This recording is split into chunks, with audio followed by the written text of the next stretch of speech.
లాలస కళ్ళు ఆమె ప్రయత్నం లేకుండానే ఒక్కసారి మూసుకున్నాయి.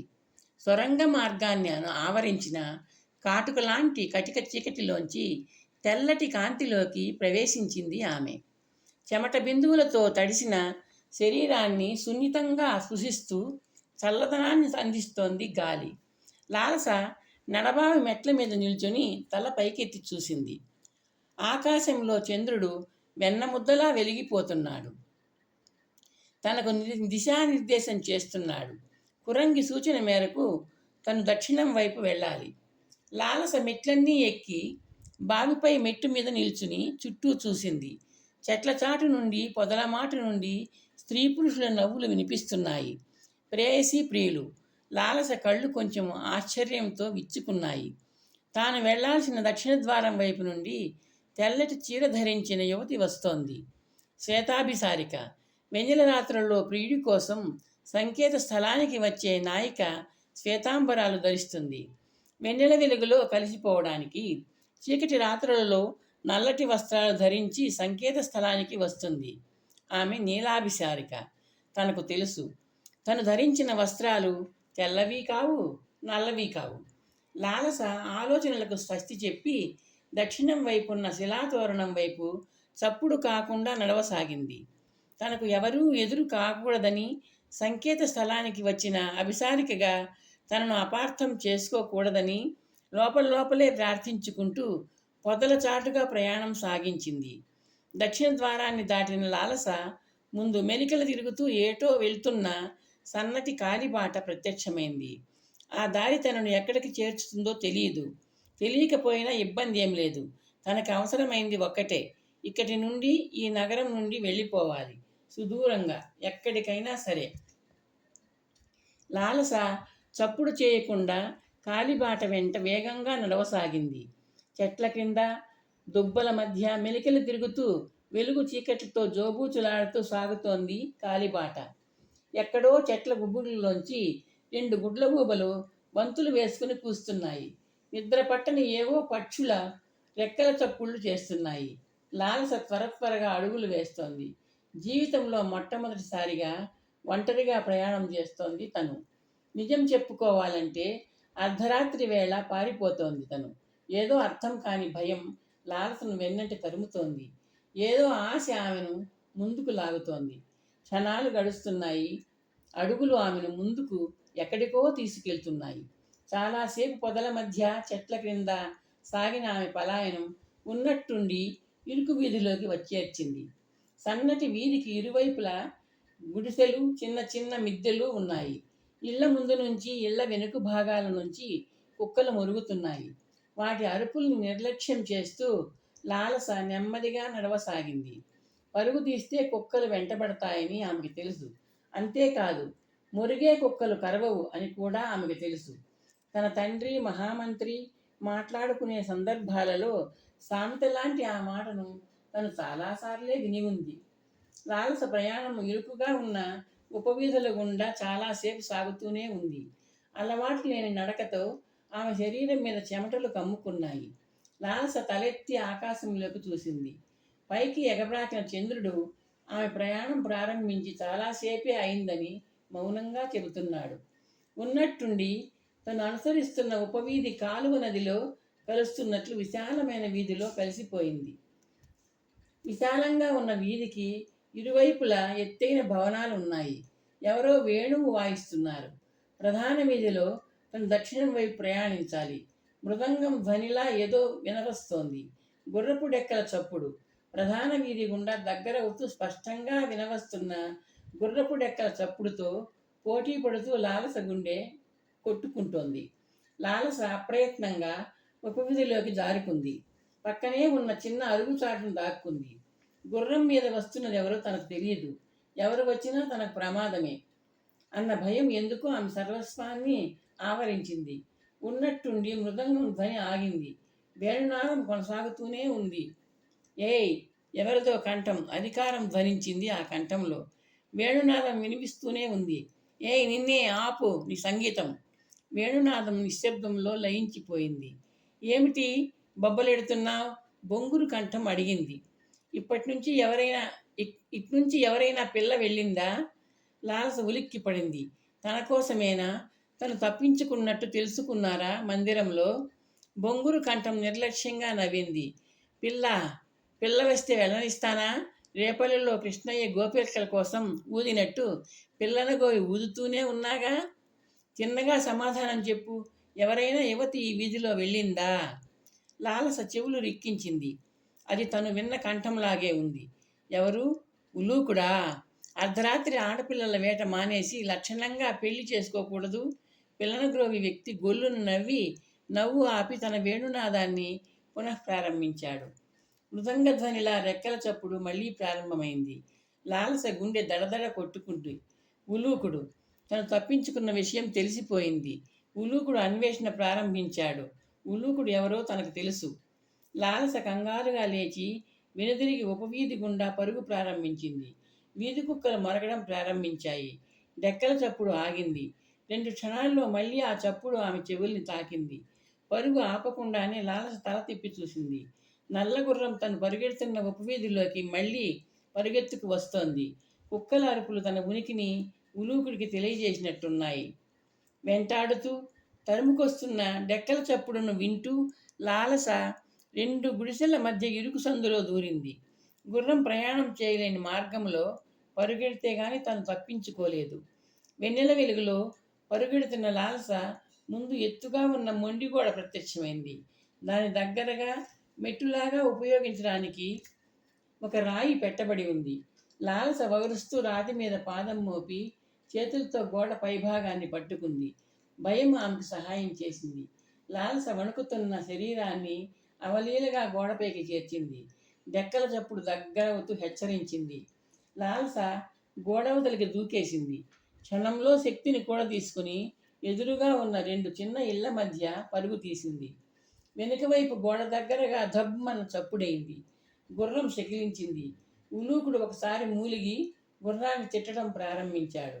గోడ దాటే ప్రయత్నంలో అతని గుర్రం కింద పడినట్టుంది. అది తనకు కలిసి వచ్చే అవకాశం. లాలస పరుగు కొనసాగించింది. లాలస పిచ్చిదారిలా ఎదురవుతున్న ఉపవీధుల గుండా సందుల గుండా పరుగెడుతూనే ఉంది. రాత్రి వేళను కొలత వేస్తూ ఆకాశంలో చంద్రుడు ఎగబ్రాకుతూనే ఉన్నాడు. లాలస వస్త్రాలు చెమటతో తడిసిపోతున్నాయి. ఆయాసంతో ఆమె వగురుస్తోంది.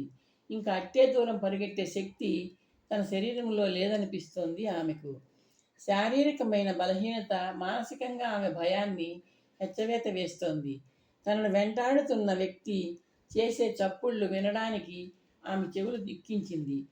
గుర్రం డెక్కల చప్పుడు కానీ మనిషి అడుగుల చప్పుడు కానీ వినిపించడం లేదు. లాలస తూలిపడబోతూ ఆగి గుండెల మీద చేతులు వేసుకుని బరువుగా ఊపిరి పీల్చుతూ ఉండిపోయింది. ఇప్పుడు తనకి అత్యవసరంగా 2 కావాలి. 1 శక్తి, 2 ధైర్యం. రెండింటినీ చిక్కబట్టుకుంటూ లాలస పరుగు ప్రారంభించింది. కాసేపట్లో ఆమె పాదాలు అంటిపెట్టుకుని ఉన్న ఉపవీధి ప్రధాన వీధితో కలిసిపోయింది. ఎత్తుగా ఉన్న భవనాల వరుసల మధ్య వెళ్ళసాగింది లాలస.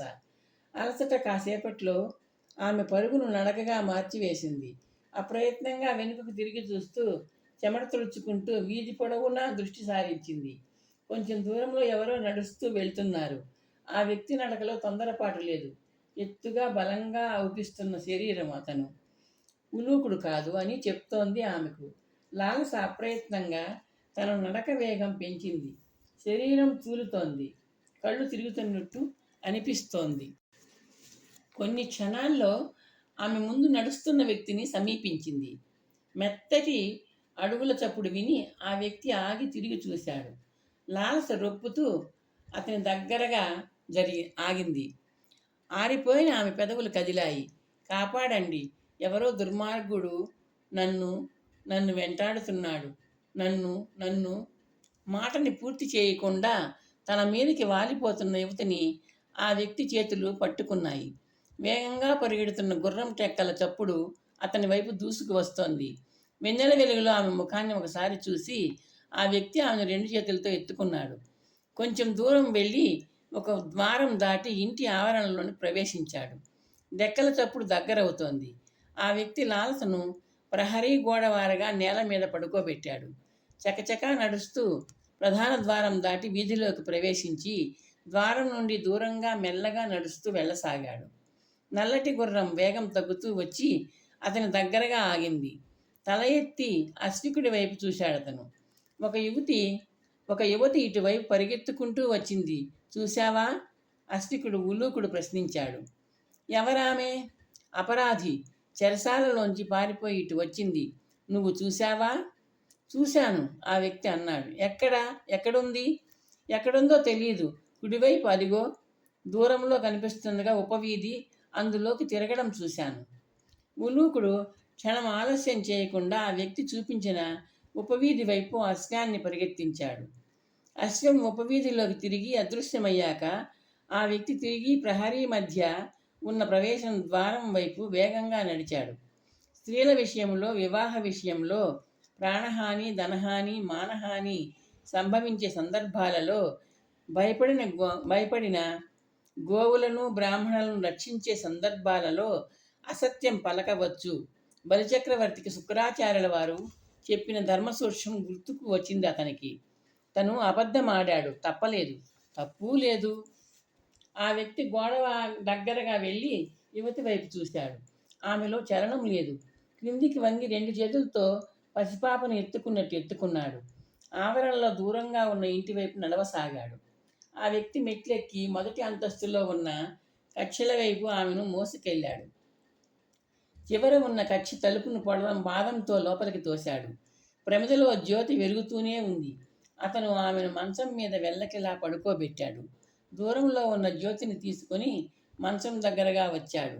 చేత పట్టుకున్న జ్యోతి వెలుగులో ఆమెను పరిశీలనగా చూశాడు అతను. ఆమె అందంగా ఉంది.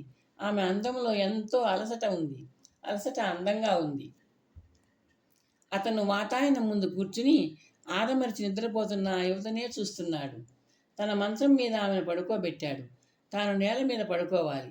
అది ఇష్టం లేక ఆసనం మీద ఆసీనుడై జాగారం చేస్తున్నాడు. ఆ యువతి ప్రవర్తన అతన్ని ఆశ్చర్యపరుస్తోంది. కాపాడండి అంటూ సొమ్మసిల్లి తన చేతుల్లో వాలిపోయింది.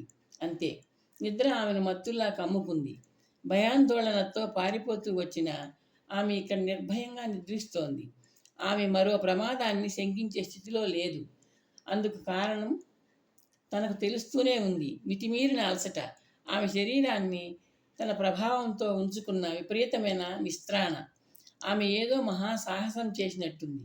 చాలా సమయం పాటు చాలా దూరం పరిగెత్తినట్టుంది. తనకు గుర్తుంది, తన చేతులతో ఎత్తుకెళ్తున్నప్పుడు ఆమె శరీరం చాలా వేడిగా ఉంది. ఆమె వస్త్రాలు చెమటతో తడిసిపోయి ముద్దయిపోయి ఉన్నాయి. అతను లేచాడు. చప్పుడు చేయకుండా మంచం దగ్గరగా నడిచాడు. ఉదయ సూర్యుడి కిరణాలు ఆమె శరీరం మీద పడుతున్నాయి. అతను ముందుకు వంగి ఆమె నుదురు మీద చేతిని ఉంచి పరీక్షించాడు. వేడి కొద్దిగా తగ్గినట్టుంది. ఆమె శ్వాసక్రియ రాత్రిలాగా ఉవ్వెత్తున ఎగిసిపడటం లేదు. కనిపించకుండా క్రమపద్ధతిలో సాగుతోంది. రాత్రి తను కప్పిన దుప్పటిని పాదాల వైపు తోసిందామె. అతను ముందుకు వంగి దుప్పటిని ఆమె శరీరం మీదకి పైకి లాగాడు. ఎవరామె? గుమ్మం వైపు నుండి వినిపించిన ప్రశ్న విని అతను అటువైపు తిరిగాడు. ఆమె అపరంజి గుమ్మం దాటి మంచం వైపు అయోమయంగా చూస్తూ దగ్గరగా వస్తోంది. ఆమె అతను చెప్పబోయాడు. ఇక్కడికి ఎలా వచ్చింది, ఎందుకు వచ్చింది? ప్రశ్నల్ని రువ్వుతూ ఆమె మంచాన్ని సమీపించింది. ఆమె కళ్ళు గాఢ నిద్రలో ఉన్న లాలసను ఎగాదిగా చూస్తున్నాయి. లాలసను చూడడం పూర్తయ్యాక ఆమె చూపుల్ని అతని వైపు తిప్పింది. ఇందాక ఆమె పెదవులు అడిగిన ప్రశ్నను ఇప్పుడు ఆమె కళ్ళు మౌనంగా అడుగుతున్నాయి. ఎవరో తెలియదు, ఎక్కడి నుండి వచ్చిందో తెలియదు, ఎందుకు వచ్చిందో తెలియదు. అర్ధరాత్రప్పుడు నేను శివాలయం నుండి తిరిగి వస్తున్నప్పుడు కాపాడమంటూ సమస్యల్ని నా మీదికి వాలిపోయింది. గుర్రం డెక్కల చప్పుడు వినిపించి ఆమెను గోడచాటుకు తీసుకువెళ్ళి దాచాను. ఎవరో అశ్వికుడు వచ్చాడు. చెరసాలలోంచి పారిపోయిన యువతి ఇటుగా వచ్చిందా అని అడిగాడు. దూరంలో ఉన్న ఉపవీధి గుండా వెళ్ళిందని అతడిని తోలేశాను. నిజం ఎందుకు చెప్పలేదు? ఆమె అడ్డు తగులుతూ అడిగింది. ఆమె చెరలోంచి తప్పించుకున్న అపరాధిలా అనిపించలేదు. చెరలోంచి తప్పించుకున్న నిందితులను వెంటాడుతూ చాలామంది భటులు వస్తారు, ఒక్కడే రాడు. అశ్వికుడి వాలకం చూస్తే అతను అబద్ధమాడుతున్నాడనిపించింది. నీ చర్య సరైనది అనుకుంటున్నావా? చెరసాల అంటే మహారాజు గారి ప్రమేయం ఉంటుంది. అపరాధిని దాచిన అపరాధం మోపుతారు. అతను చిన్నగా నవ్వాడు. ఆపదలో పరిగెత్తుకు వచ్చిన అబలను ఆదుకున్నాను. అది అసంకల్పిత చర్య, సమయంలో అవసరమైన చర్య. అప్పుడు అది ధర్మం, ఆపద్ధర్మం. ఆమె మేల్కొన్నాక అడిగి నిజం తెలుసుకుందాం. అపరాధి అని తేలితే అప్పుడు స్వచ్ఛందంగా మహారాజుకి అప్పగించి మన నిజాయితీ నిరూపించుకుందాం. ఇది నిజమైన పౌరధర్మం. నీ నిర్ణయం బాగుంది. అది జరగాలంటే ఆ పిల్ల నిజం చెప్పాలి. తను అపరాధం చేసినట్టు ఎవరు స్వయంగా అంత సులువుగా ఒప్పుకోరు. ఆమె మంచం వైపు చూస్తూ అంది. ఒక అంశం నాకు ఆశ్చర్యం కలిగిస్తోంది. అతను చూశాడు, ప్రశ్నార్థకంగా చూశాడు. ప్రాణభయంతో పారిపోతూ దారిలో అపరిచితుడైన పురుషుడి మీద వాలిపోయింది. నదురు బెదురు లేకుండా నిద్రపోతోంది. ఒకసారి ఆమె నుదురు మీద చెయ్యి వేసి చూడు అన్నాడు అతను. ఆమె మంచం దగ్గరగా జరిగి లాలస నుదురు మీద చెయ్యి పెట్టి తీసేసింది. కాలిపోతోంది. అధికమైన జ్వరం, అందుకు కారణం అధికమైన అలసట, అందుకు కారణం నా ఊహ ప్రకారం ఆమె చాలా దూరం నుండి చాలాసేపటి నుండి పరిగెత్తింది. రాత్రి నా మీదకి సొమ్మసిల్లి వాలిపోయినప్పుడు ఆమెలో ఉన్నది నిర్భయత్వం కాదు, నీరసం, నిస్త్రాణ. ఆపదలో ఉన్న నిస్సహాయులు ఆ క్షణంలో రక్షణ కోసం ఆశ్రయించే వ్యక్తుల్ని అనుమానించరు. గడ్డిపోచ తనను కాపాడలేదని తెలిసినప్పటికీ నీళ్లలో మునిగిపోయే వ్యక్తి దానినే పట్టుకుంటాడు. ఇలాంటి అతి నిస్సహాయ స్థితిలో ఆమె నన్ను ఆశ్రయించిందని నా నమ్మకం. జ్వరం నిమ్మళించేదాకా ఆమె అలాగే అచేతనంగా ఉంటుంది, అతను వివరించాడు. ఆమె తల ఊపింది. మేల్కొన్నాక ఆహార పానీయాలు ఇచ్చి ఎవరో ఏం జరిగిందో కనుక్కుందాం.